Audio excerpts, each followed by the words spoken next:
Hello, this is Alistair Beaumont, the Heretic Hermit. I decided to let you guys know a little bit about myself, a little bit more about myself. I'm currently 49 years old. I have been reading tarot cards since I was 14, when my father first bought me my first deck. Though I can't remember why he bought me the deck. And have been reading professionally for the last 4 years, without much luck. As I sit here, financially speaking anyway, as I sit here trying to figure out what I can do to change things for the better, it suddenly occurred to me to tell you all about the moment that came when I realized I wanted to try and do this for a living, instead of just a cute little hobby on the side.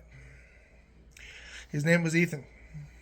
I didn't know anything about him. A coworker of mine at the Green Valley grocery convenience store asked me if I could do a reading for him without telling me anything other than his first name.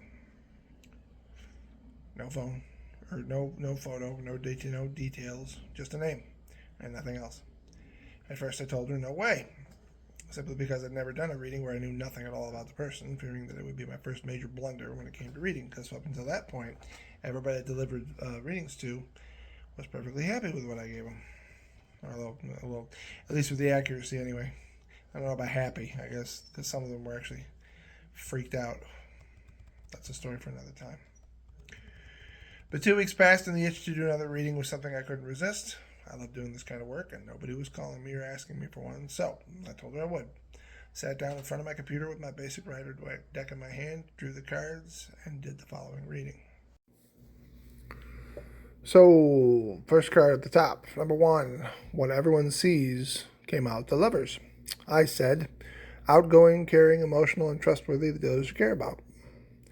Card number 2, Recent Past, bottom left corner, Death Reversed.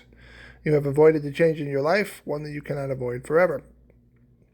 Number 3, the present, which is one next to it, center at the bottom, 7 coins reversed.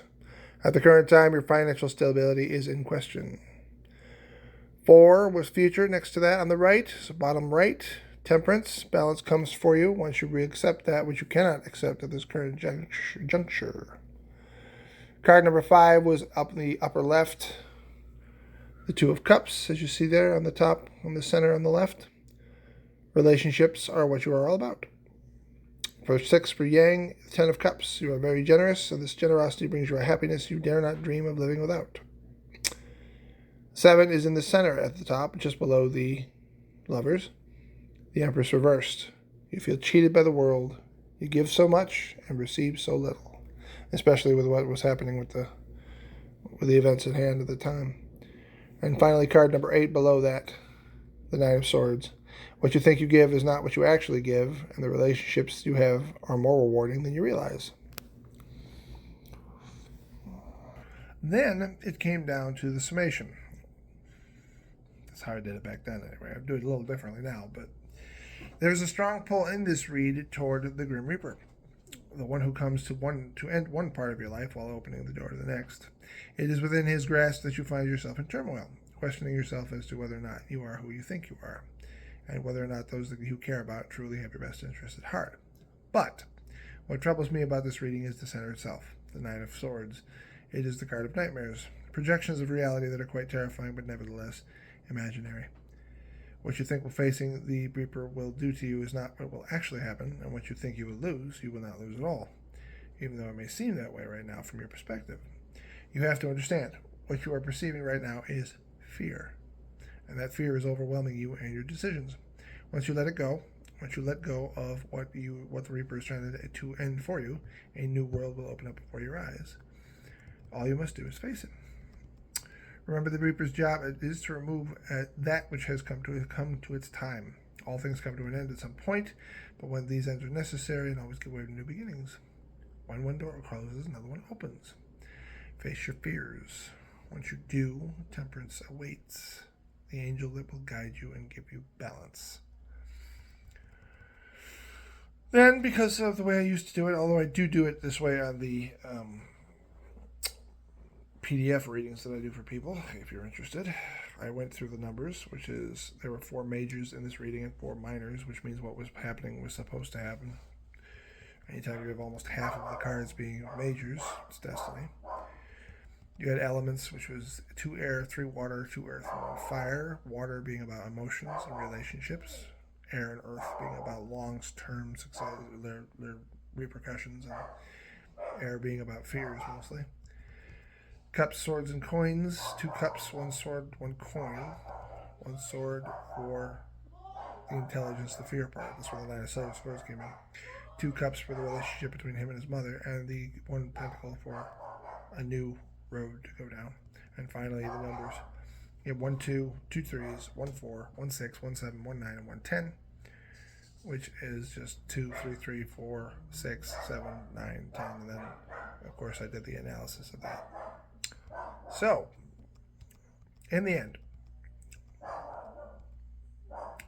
I prepared myself for the worst, figuring there was no way I could possibly read for a person in such a way, since I'd never ever done it without even knowing a little bit about the person at all, not even seeing the person. But I sent it to her, gave it to her, and then she gave it to him. And after slightly freaking out, she said, because she couldn't believe that I knew him as well as I did, even though I'd never done a reading. One day she was off work and came to me with Ethan in the car. He was, of course, unlike anything I had imagined to be. And when I spoke to him, didn't smile a single time. Sat the entire time sitting behind the wheel looking at me as if he was looking at some kind of an alien, going, as if he just didn't believe what he was looking at. And I don't know if that's, physical or was probably because of what I said, because I'm sure it probably freaked him out. Because, I don't remember how it came out that it was, I don't remember, she told me or he told me that it had to do with his, the exams. Because it was like, that's what happened. He failed it turns out he failed his college entrance exams and was terrified to tell his mother. The reading suggested he had nothing to worry about. When one door closed, and then he was going to have to go through another. Regardless of what I said to him as we spoke, he didn't smile. He did tell me I was right. However, as he eyed me suspiciously, I assumed maybe he thought I was an identity thief or something, or maybe he just couldn't believe what he was seeing. I don't know. But it was dead on. Months later, when I quit my job, I took a chance and applied to a few psychic reader places for work. The Psychic Power Network hired me, and I've been working there ever since. So if you want to go to the Psychic Power Network and get a view, get an idea of my praise and my practice and my experience, you can. I'm Alistair Beaumont over there too. So,